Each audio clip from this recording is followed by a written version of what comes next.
Have you ever frozen in the key moment of making a critical decision? Whether it's in business or in life, it can cost you everything. Commander's Intent will teach and inspire you how to lead with clarity, courage, and purpose. So here's your host, retired Air Force Colonel, fighter pilot, and your leadership mentor, Derek Oaks. Hello, and welcome to another episode of Commander's Intent. I'm here with my good friend Rob Powell, and today we're going to talk about artificial intelligence. And we're going to try and define artificial intelligence, and we're going to try and discuss some of the ways that it's been used, its genesis, and really what it is in terms of how you can use it in your daily life, how you can use it in your business, and what are some of the misconceptions about artificial intelligence. I was actually talking to Rob yesterday and thinking about artificial intelligence. And really, it's about information management. As I've thought about the different ways to use it and how I've used it in business and how I am using it in business and in other aspects of my life, artificial intelligence is not new.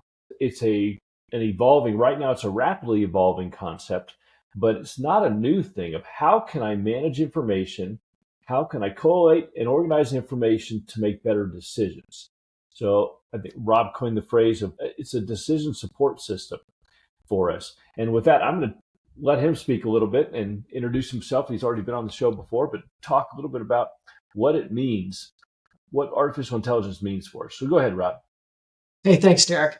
Yeah, as you and I have talked through this, artificial intelligence, and I personally do not like the term artificial intelligence. I think it's been overused and overhyped in many, many ways. That's not to mean that it doesn't have a place, but it is a tool like anything else. And so first we have to understand a little bit what artificial intelligence is. And thanks again. You mentioned the decision support system. And that's something that I've talked about or thought about for the majority of my career. Really what we're trying to do with information, and instead of using information management, I would use the term knowledge management, because information is just that. You've got to turn it into knowledge in some way. And that's what a decision support system is really designed to do, is to take all of the information that you have in your system, whether it's as a pilot, all the sensors that are out around you, or in your business, whether it's all of the information that comes to you. You need something that puts it together. And we've used a variety of tools over the years. Artificial intelligence just happens to be the latest and greatest tool for putting all this information together, creating knowledge, and really being a solid tool of a decision support system. And the whole purpose of all of this is to help you, the decision maker, get to a better decision using the best available knowledge and information that you have on hand. As I've thought about it in working with it and asked myself, where do I use it in my work? Where do I use it in my day-to-day life? I thought about my life as a pilot. And you go back to World War II, and a B-17 had a crew of 10 people. And you had a pilot, a co-pilot, and you had a flight engineer, and you had a navigator, and then you had a bombardier navigator, and then you had a waist gunner and a tail gunner and a radio operator and a whole lot of cats and dogs to run that aircraft. And you fast forward to flying an A-10, which was a single seat fighter, and the pilot did everything. The information was fused and organized in such a way, and the switches and the mechanics of the aircraft are organized in such a way that one person could operate that aircraft by themselves. One person could manage the weapons, could do the navigation and everything. And that's a combination of just how it was overall organized that allowed me to do that and allowed me to fly the aircraft and operate it, very effectively as just one guy. And it wasn't because those 9 other guys were ineffective. It was because we were able to organize that information. And so when I look at artificial intelligence, that's my paradigm. That's how I look at how I'm using it to go forward. And what is that next step in order to make better decisions? Yeah, totally agree. I think that, what you touched on there is the idea that we took 10 people and through sensor fusion, through different ways of setting up the cockpit, we were able to distill that all down to one. Really what we're talking about is ways to make individuals more productive, to increase your productivity. And we've seen this specifically in the computer management, computer and information and knowledge management spheres throughout the life of computers, or at least throughout my life as I've watched these computers systems become more complex. I think about in the early days, We plunked computers down on people's desks and basically told them to figure out how to make it useful to you. I remember them doing this in the Air Force. They threw these clunky big machines down on each desk in every office and said, hey, figure out how to make it better. And people were using spreadsheets and people were using word processing and whatever else, but it made them more productive.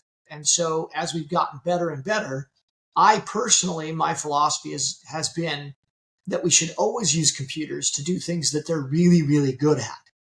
And that primarily is sifting through large amounts of data in a very rapid fashion and finding patterns or searching for the particular things that we've asked it to find and highlighting them to you. And as the technology has gotten a little more mature, we've been able to ask it things in, AI, we ask in a more human fashion, or it's able to give us things in a different view. There's actually a great example. One of my professors at the Air Force Academy, my computer science professor, had just come back from working with NASA on their systems. And he said, if you watch the old NASA tapes from the moon landings, you've got tons of these numbers flowing by on a screen. And he said each guy needed to know exactly what the tolerance was for each number to know whether it was in limits or out of limits. And it wasn't until the 80s, late 80s, that his team had come through and built a brand new system, which basically interpreted those and color coded them yellow and red and green so that the operator could look at that and know just by color. So that's one way that you see the technology continuing to make things better for decision makers. Because at the end of the day, NASA didn't replace the guy or gal sitting in front of the terminal as the decision making, saying they were go for launch or not. What they did was made it easier for that decision maker to make that decision with less tolerance for error. No, I love that. In fact, it made me think about the difference between flying a C-130 and a C-17. Both of us have time in the C-130. And in the C-130, the dash one, which is your flight manual of everything, every system limit on that aircraft and how everything is put together and it works. And I remember the amount of information you had to remember on each of the different systems of when is it in tolerance, when is it not in tolerance. And it's pretty overwhelming. You had a flight engineer sitting next to you and he kind of helped you with that data. Then you moved to a C-17 and they didn't have a flight engineer anymore and they color coded everything. So if everything's good, it's green. And I'm like, I don't have to worry about that. And if it starts getting into a caution zone where I'm a little concerned, it would go to yellow. And if it's red, I had to address it immediately or I was going to have system failure of some sort. And I remember as I first went to the C-17 and it was like, what a relief. Now I can focus my energies and my attention on something that matters more instead of the speeder springs and flyweights and what's, making the engine run at the appropriate speed, for the C-130. And there were a lot of guys who were still stuck in that old system. They do systems reviews and they would try and focus on all those numbers. I'm like, I kind of care about that, but that's not my focus anymore because the computer is handling it. The computer is telling me when it's good, when it's bad. And having an overview and overarching understanding did matter for me because, just to understand when the aircraft is going to fail, when it's not going to fail, and what does green mean, what does yellow mean, what does red mean. But from when I'm sitting in the seat to make a decision, the information that I needed to process, the color coding, which the computer was doing for me, you can call that artificial intelligence, whatever you want. It was a decision support system that allowed me to make a decision more rapidly and focus on the whole reason I was in the air in the first place, which was to fly a particular mission. I think, go ahead, sorry. No, I just, of all the missions that I flew, that's where the computers and the software and all that was involved with that made my life significantly easier, was to accelerate my decision making, present information, give me information at my fingertips that allowed me to make a decision on what really mattered right then more quickly. Right. And that's really what it came down to, right? That decision support system that evolved into the C-17 allowed you to make better decisions faster without using up your own brain cycles. Again, I think that's a perfect use of computers, is letting them do the things that are important. Monitor those numbers as they come by and then highlight that number when it gets bad. One of the things I'd like to point out, though, even in a system like that, is the system is not smart enough to know when the number is good or bad on its own. It's been given boundaries and parameters by the designers that said, 45 psi is the maximum on this oil pressure. And once you hit 45.1 psi, turn it yellow. And once you hit 57.6 psi, turn it red. And so it's important to understand that that's how the system was built and designed. The system isn't actually monitoring the oil system itself and saying, oh, it's really good. It's measuring a set of parameters that we've defined beforehand and then providing them to you in a way that allows you to make better decisions as a pilot with better information faster. I think of going back to your analogy earlier on about, dropping a computer on somebody's desk. And when we went into the computer age and those computers first showed up on our desks, it didn't make our lives easier. It gave us greater access to more information. It actually made our lives harder because we didn't have a way to collate, organize, and structure the information to help me to make better decisions. And we've kind of worked through that. I would say we're still working through it. If you look at my file system on my computer, you go, holy cow, I have no idea. If I die tomorrow, my wife's just going to have to throw away my computer and all my stuff because she's not going to know where to get anything, because it's intuitive to me, kind of, and it's helpful to me, kind of. To her, it would be a complete disaster. She wouldn't know it. And that's not a knock on her. That's just, she's not my brain, and it's organized the way it's kind of worked for me. But I will tell you, I still struggle with how do I best organize my files so that I have rapid recall and I can use that information to make decisions more quickly and to do my work more quickly. When we first got computers, we're going to go to a paperless Air Force. You probably heard that a couple of times. We're going to a paperless office because we're not going to need to do that. But then, the computers would fail, or I had a reason, so I'd still end up printing it. And going to a paperless Air Force meant that we were going to be able to get rid of file cabinets where we kept all of those records, and it would be easier to find things. And I don't know of many people that say that stuff is easier to find. I mean, yes, you can go into your Finder and type in the name of a file if you remember the correct name, if you have a good naming convention, and then you're able to find it. Moving forward, where I've initially started using these large language models was because of its ability to find patterns, is to organize information and do the research for me, to find the data that I need that allows me to look in the right direction more quickly for that information. Yeah, that's a great use. Again, it's a great use of a tool, but it's important. I love that you use the large language model because people throw that out there. That's really what AI is right now, is large language models. But people don't really understand what large language model means. In fact, I didn't know what it meant until I looked it up not long ago, trying to understand really how this artificial intelligence, the ChatGPTs and the Geminis of the world work. Okay. And when I looked it up, what I found is it's not actually, I thought initially that it was going out there and being a search agent and a search bot, and it's being intelligent enough to go search through all the information on the web and to bring back the best information it found and to, collate it, compile it, and provide it to me as a decision maker to help me be more productive.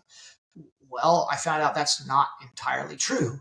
They're called large language models for a reason, and that's because what the AI bot or agent is doing is actually going out there and using predictive language to predict what the next sentence or next word would be in a sentence based on all the data sets that it has access and availability to, which surprised me because it's kind of the way Google tries to predict what you're searching for. And so if I say, what in the world is, and then it tries to predict what the next word coming is, it's the same thing that AI is doing, which concerned me a little bit in the way that I've heard and seen companies and other people use AI more recently. At least some of the bigger things I've seen on the news is this idea that they're trying to use it to solve their problems, not realizing that it is not set up that way.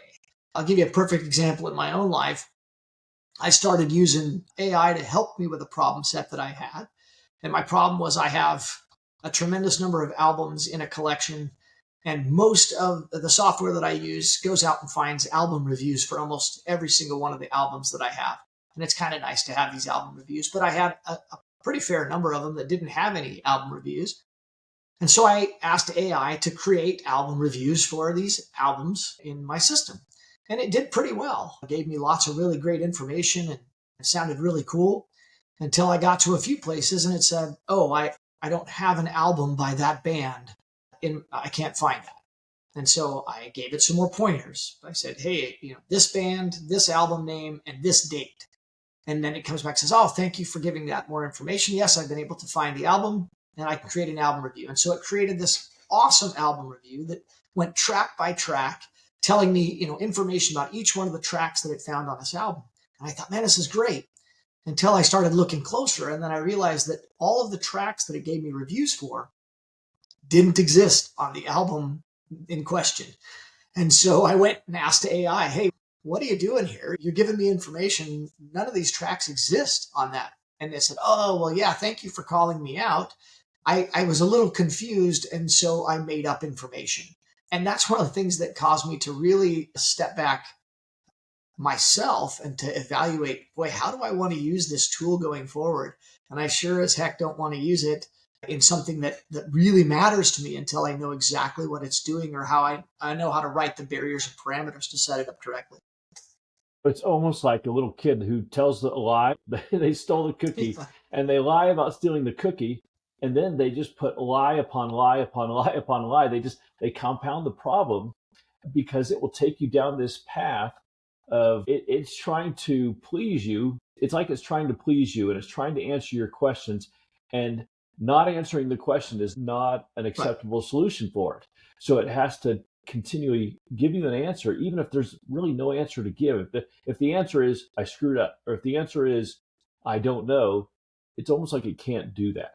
And that's what I've found, which leads me to really the big question in what I wanted to talk about today is, can I trust AI? Is it always going to give me the right information? Is it going to lie to me? And, it's just a stupid computer. So the answer, is it really lying? Well, it's feeding me data that is actually going to hurt my decision making. So it's lying. I'm going to say it's lying to me. Well, I think, Derek, that it goes back to the original adage that, computer geeks have been talking about forever and ever, and that's garbage in, garbage out. And so, if you give it garbage in and you don't really know what you're asking for, then you can't really expect to get a good answer out the backside. Another great example of this, though, of a computer lying to you, and again, you as a decision maker have to be very, very careful about how you use this new tool, is in some legal cases. And I think the original one happened in like 2023, where a law office had used ChatGPT to try to look up a bunch of case law to help them bolster their case in court. They brought all this case law that ChatGPT had found for them and provided them, tons and tons of information that supported their argument. They brought it into the court, and then the judge began to question their case law. And as they went back and did some more research, they found out that all the case law had been made up by AI and an AI hallucination, right? It's that's what they call it. But the AI had hallucinated all this case law, and it got them in some serious trouble because here they are trying to argue a legal case with a lie, a hallucination. Yeah. It's interesting when you have anyone who's worked with AI before, like, these models and had a quote unquote conversation with him. One of the dangers, I think, is that it's very conversational and it's very, it makes you feel good. It answers you in ways that makes you feel like, yeah, I'm going down the right path. I'm giving it the right information. I'm getting the right information out of this. And my ideas really are good. Because why do I know that? Because ChatGPT told me, or one of the other models told me that is. So you start feeling almost this confirmation bias of your own ideas as it starts building on your thoughts and makes you think that your thoughts are good when you're really completely on left field. And so the way that some of these models talk to you is not like, it's not like a fighter pilot debrief where you get just the truth and the unvarnished truth. And I'm sorry if you don't like it, but that's where we are. You have to almost change the way you talk and change the way you think about it. And you have to remind yourself, this is not a person on the other end of that keyboard that you're working with or this conversation. It is a computer that is following language models and it is tracking patterns and it is not giving you truth. And that leads me to one of the key term that I've kind of stumbled upon initially, and now I've come to really like, and I see it's developing in the AI world, and that is a prompt engineer. Somebody, and everybody really needs to get good at this, but really somebody who's really trained and specialized in how to talk to these large language models and how to set up the prompts and set up the boundaries and the parameters so that it gets the information that you need. And that's I would say there are courses on this now, and that's a longer discussion on how you do that. But it's something you can learn, with practice when you work with one of these models. Yeah, I mean, it's funny because I see similar things with any piece of software or hardware or any tools that you use. Some people are better at using Microsoft Excel to provide dashboards or information or set up automated, pieces in their Excel or whatever. Some people are better at Google. I know my wife and I chat about this all the time because she can look on Google for 3 or 4 hours looking for what she's searching for. And usually I can do it in a much smaller amount of time because I have more experience in trying to ask Google the right questions.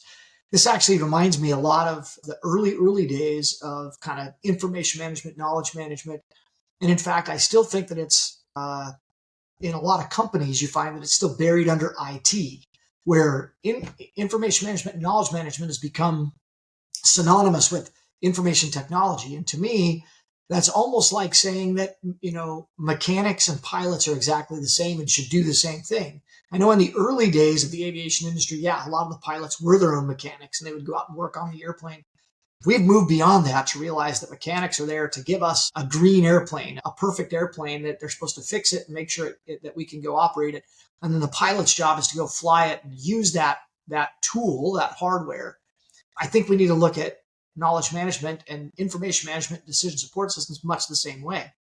Your IT professionals are there to provide you the hardware that allows all this communication to take place inside your company and across the world.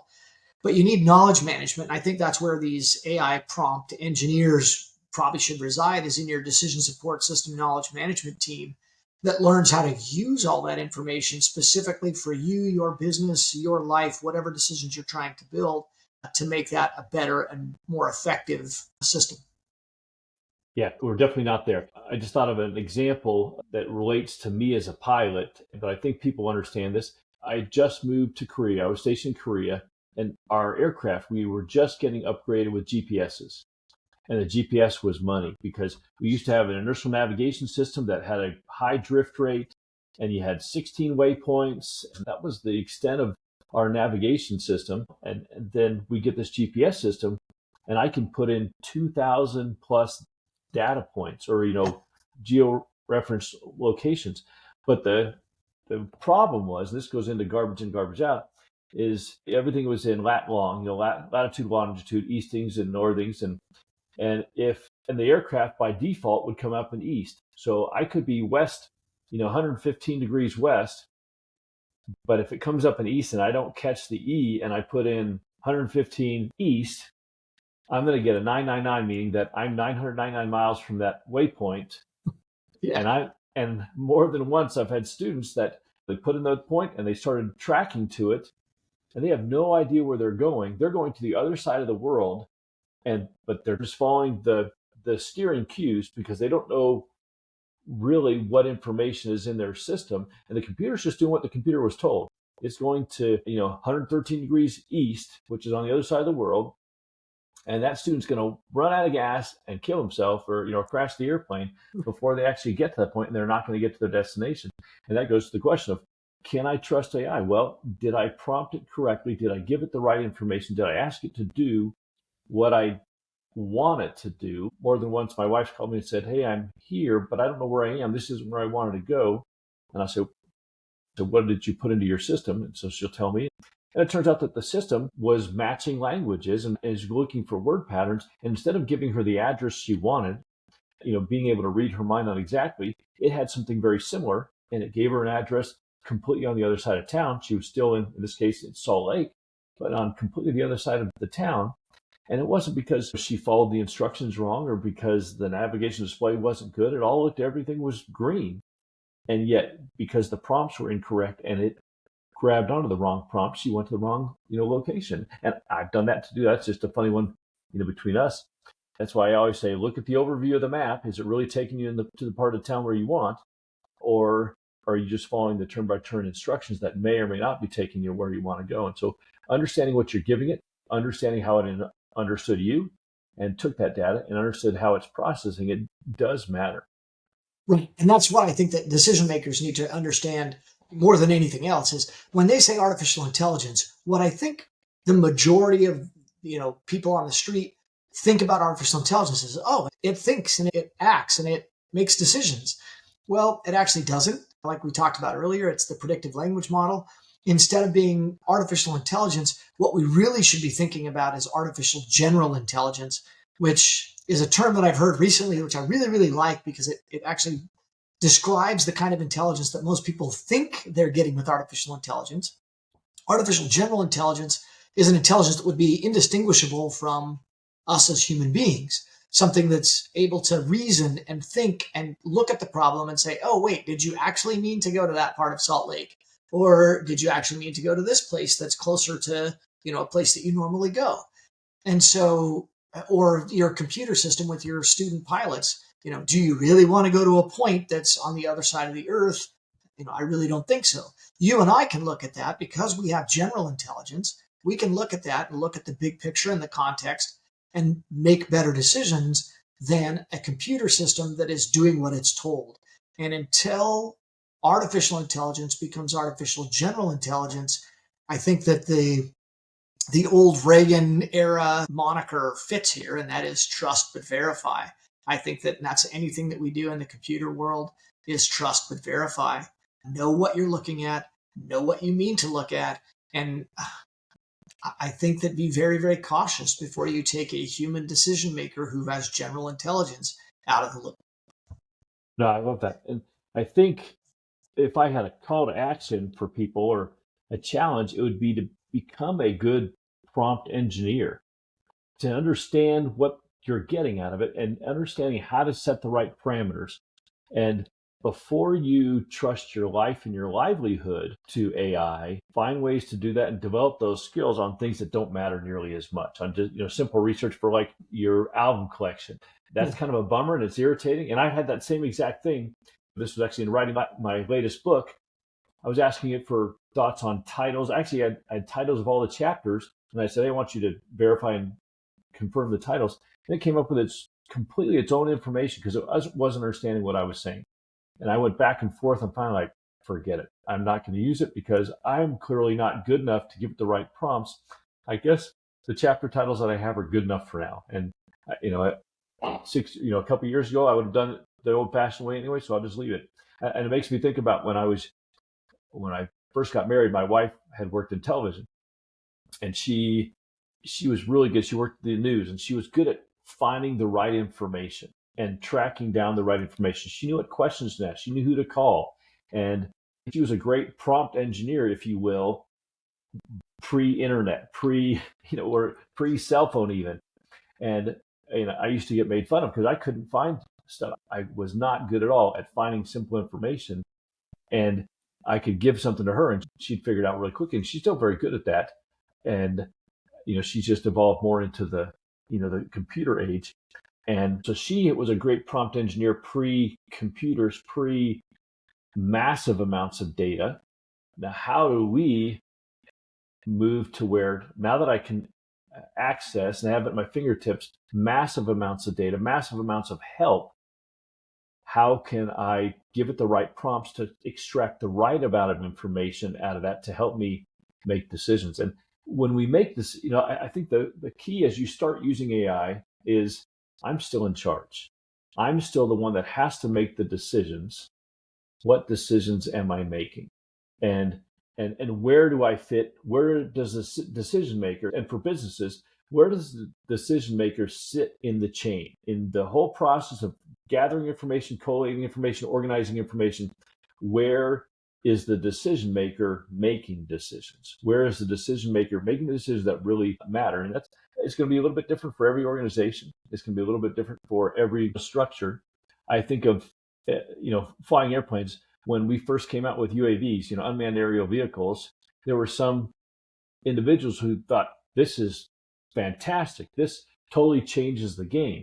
And we don't have to expose a pilot or a crew to the risks of combat anymore. And we can just let the drone go out and do that. And now we're moving into collaborative combat aircraft where it's a little bit more, not sentient, but it takes care of some tasks on its own a little bit more.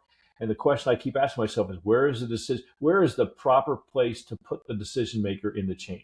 With UAVs, sometimes they were a terrible tool because the decision maker, the person needed to have eyes on the entire environment. Sometimes they were a great tool, and they've proven their worth many times over, but sometimes they were not the right tool because the decision maker was not close enough to the fight, close enough to where the decision really needed to be made, and didn't have the right information coming in for them to make the decision and to execute the mission well. And that's where a manned fighter aircraft was the right answer to be over top of the target area. Yeah, I've seen that happen, time and time again. We see this, we've seen it in the Air Force as we've tried to integrate new tools into the system. And whether it's email or whether it's sensors and UAVs and AI or whatever it is, we've seen this over and over again. I'll just go back to where we started this conversation. I think the important piece of all of this is to figure out that you're trying to build a decision support system that helps you make better decisions with better information. And if you treat it as such, as a decision support system, and you build it deliberately, I think you'll put things in the right place and put decision makers in the right place, rather than giving over all of your decision-making abilities to some system that you may or may not understand. I think that's important for all of us to do, whether it's our own lives or in business, is, evaluate how we're making our decisions, how we're getting our information, but realizing that at the end of the day, I'm the one that's in charge of the decisions that I make for me as an individual. And then if you're the head of an organization, you are making decisions for an organization that matter. There's a reason that we have discussed forever and ever and ever that there must be a human in the kill chain when we're dropping live ordnance, in the military. It's because those decisions are so important, so fundamental that we can't trust them yet to a system that we don't really understand. No, I love that. I think of using, again, the pilot analogy because that's my main analogy. I think of the 737 MAX crashes where the computer system did something that the pilots did not expect. And the pilots, and I don't want to be disparaging of those pilots, and may they rest in peace, they killed themselves and people on board because they let the computer follow its model of the inputs it was receiving. Based on those inputs, this is what I'm going to do, instead of being the pilot in command and saying, knock it off, I'm turning the system off, I'm overriding it, and I'm going to fly it myself, because clearly the computer doesn't understand where it is. And it's giving inputs that are improper. So I'm not going to allow that to happen. So wherever you are, don't just accept the garbage. Don't accept the garbage out. Don't accept where the navigation system is taking you or whatever or the court case that it's giving you. Be in charge and make sure that you're making the appropriate decisions. And if you approach it that way, the way that you described it, you'll be in good hands, and you'll be able to actually use this amazing tool as the computer develops and as the software develops to be able to help us be dramatically more productive and dramatically more effective in what it is that we're trying to do. But you're still the pilot in command. You're still the person sitting in that left seat. Anything to add? Parting shots there, Rob? No, I think we pretty much hit everything. I think this is something that we're going to have to readdress because it is a rapidly changing environment. I mean, from 6 months ago to where we are today, it's a rapidly changing environment, and it's amazing what we're seeing through the development of these large language models. But don't trust the computer, trust yourself, use the computer so that it benefits you. And yes, it is going to lie to you.